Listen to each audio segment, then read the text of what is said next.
Сейчас будем запускать автоматический биокамин. Разогрев камина. Камин озвучивает все свои статусы.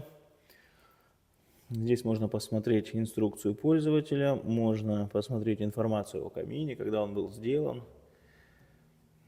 Здесь можно настроить язык, звук, сменить пароль пользователя. Можно включить или выключить голосовые, то есть не голосы, звуковые эффекты. Можно заблокировать камин удержанием на этом значке. Камин заблокирован. Теперь мы разблокируем камин.